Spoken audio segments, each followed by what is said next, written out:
Hello students, आज हम पढ़ेंगे relation between electric current and drift velocity. उसके बाद ओम्स लॉ को इन दोनों फॉर्मूले से हम डिड्यूस करेंगे। तो पहले पढ़ेंगे relation between electric current and drift velocity. Relation, topic ले देता हूं, रिलेशन बिटवीन इलेक्ट्रिक करंट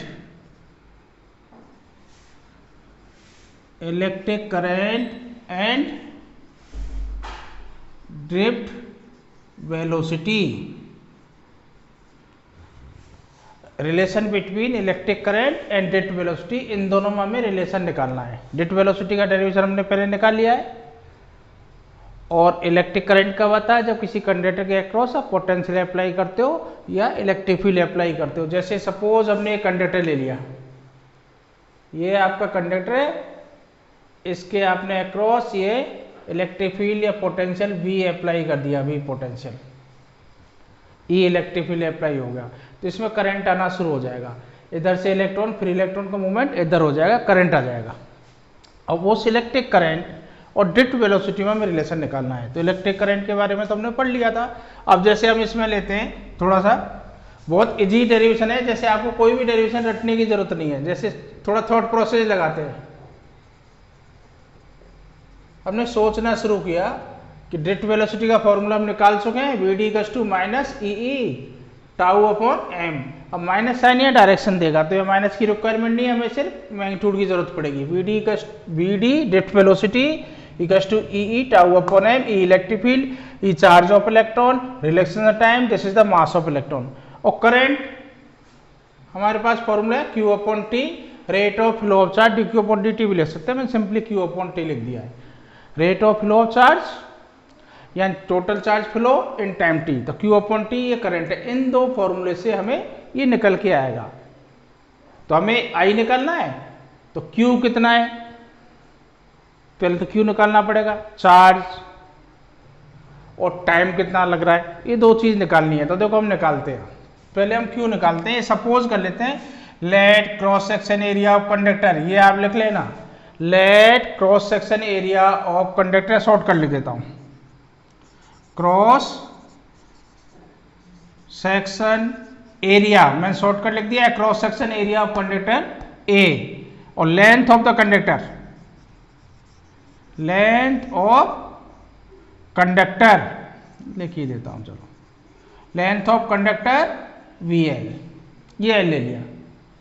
एक और लेंगे electron density, electron density = N। Electron density का मतलब number of electron per unit volume, number of electron per unit volume of the conductor is small n। ये हमने एज्यूम कर लिया, इनकी रिक्वायरमेंट पड़ेगी, ठीक है। तो electron density, length of conductor, एक बार इस साइड को यूज करूंगा तो इस साइड में लिख देता हूं, ये cross section area, cross section area, ये कितना ले लिया हमने A, length of the conductor, length of the conductor ये L, और इलेक्ट्रॉन डेंसिटी, इलेक्ट्रॉन डेंसिटी मतलब number of electron per unit volume, electron density ये ले लिया N, number of electron per unit volume, ये N ले लिया इस कंडक्टर का, इलेक्ट्रॉन डेंसिटी N, इसकी लेंथ L। अब हमें फाइंड करना है Q, चार्ज। तो देखो वॉल्यूम ऑफ द कंडक्टर कितना होगा बताओ, हमें Q निकालना है। तो चार्ज जो फ्री चार्ज फ्लो हो रहा है, तो फ्री इलेक्ट्रॉन्स ही, इलेक्ट्रॉन डेंसिटी में free electrons, number of free electron per unit volume कितना ले रखा हमने N। पूरी लैंग्वेज इसकी आएगी, नंबर ऑफ फ्री इलेक्ट्रॉन्स पर यूनिट वॉल्यूम = N, ये आपने सपोज किया है। तो वॉल्यूम ऑफ कंडक्टर कितना होगा, वॉल्यूम ऑफ कंडक्टर, जो हमने कंडक्टर लिया उसका वॉल्यूम कितना हो गया, एक क्रॉस सेक्शन एरिया Ln, तो बेस एरिया इंटू हाइट हमेशा वॉल्यूम होता है, ये हो गया Al। तो नंबर ऑफ फ्री इलेक्ट्रॉन कितने हो गए, अब number of free electrons unit volume में कितने हैं N, number of electron per unit volume N है, या इलेक्ट्रॉन डेंसिटी बोल सकते हो, पूरी लैंग्वेज लिखोगे इलेक्ट्रॉन डेंसिटी का है number of electron per unit volume, unit volume में फ्री इलेक्ट्रॉन से n, तो Al वॉल्यूम में कितने होंगे NaL आपका यूनिटी मेथड। अब चार्ज कितना हो गया, charge flow in a conductor Q, electron का चार्ज कितना है E, तो ये हो जाएगा NaLe, ये चार्ज निकल गया, Q की वैल्यू निकल गई। अब हमें टाइम निकालना है। सपोज एक इलेक्ट्रॉन इस एंड से इस एंड तक पहुंचने में t टाइम लेता है, तो t इक्वल टू कितना होगा, लेंथ ऑफ द कंडक्टर। जब इलेक्ट्रिक फील्ड अप्लाई हो जाएगा तो ड्रिफ्ट वेलोसिटी से इलेक्ट्रॉन एवरेज वेलोसिटी से मूव करेगा, तो टाइम इक्वल टू आएगा डिस्टेंस अपॉन स्पीड, ये q आ गया। ये अब ये फर्स्ट और ये सेकेंड। अब we know that i equal to क्या होता है q upon t, i equal to q upon t।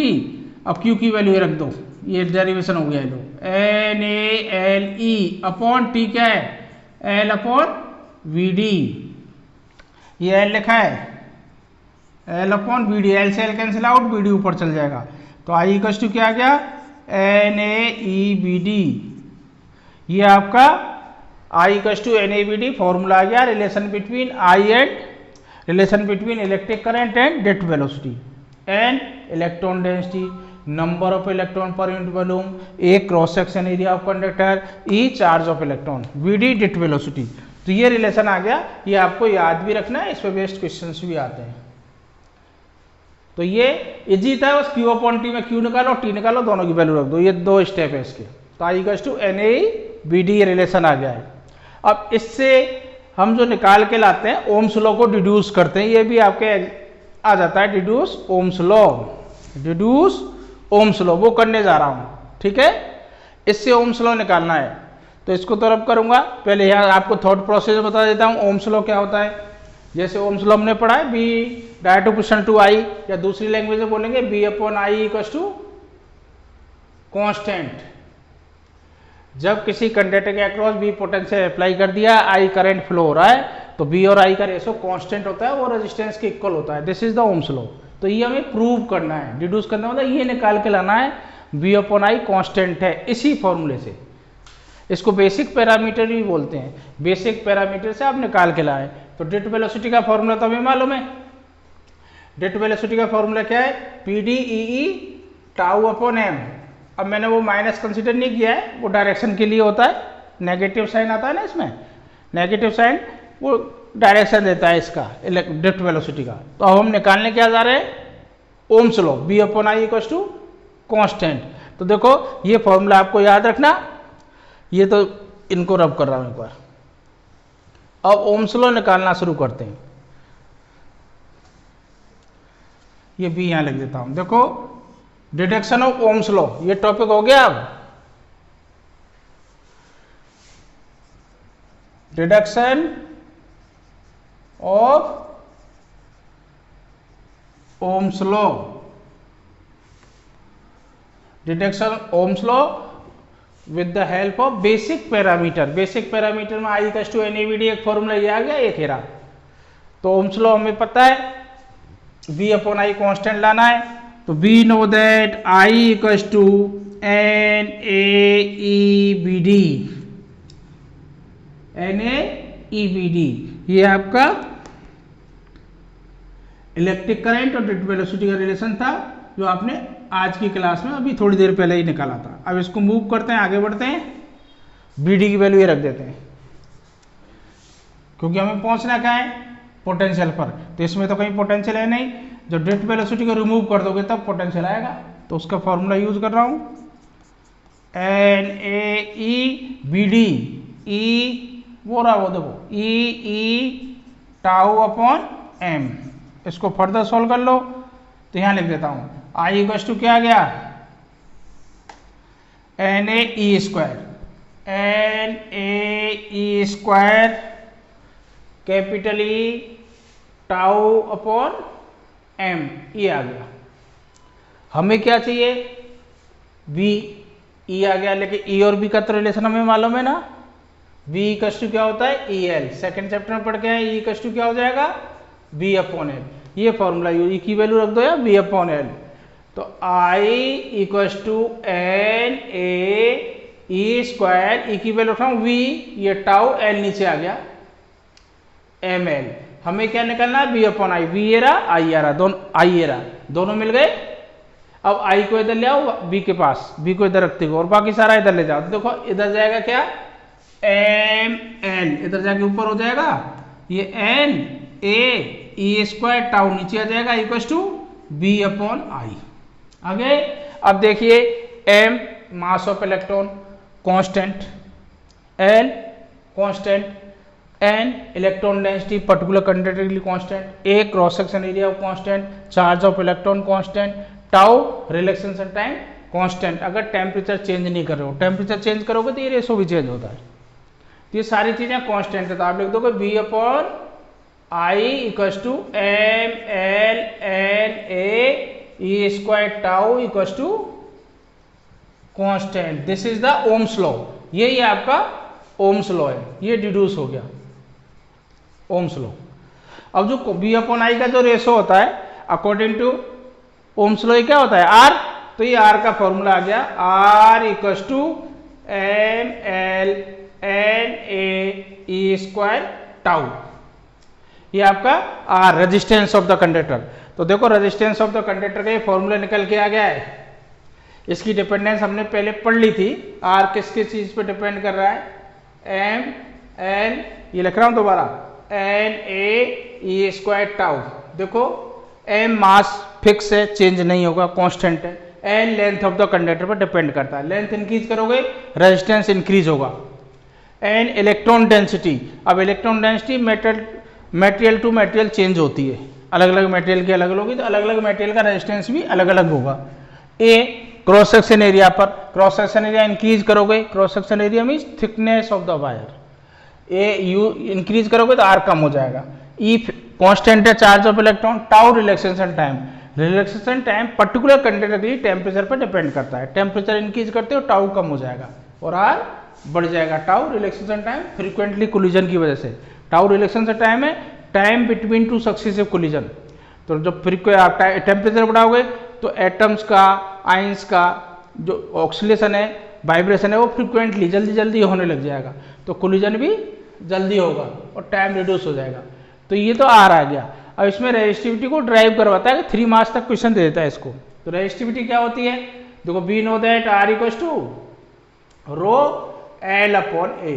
अब रो निकाल लो इससे, रो इक्वल्स टू क्या आ गया, ए इधर चला गया, आर ए अपॉन एल, ये रेजिस्टिविटी ए एल लिखा है, ये रो है, ये एल, ये आर ए अपॉन एल। अब देखो आर की वैल्यू ये लिख रहा हूं, ये रो इक्वल्स टू आर की वैल्यू लिख रहा हूं M L upon N A E square tau, यहां से लिख दी, इनटू ये कितना ए और ये कितना है एल।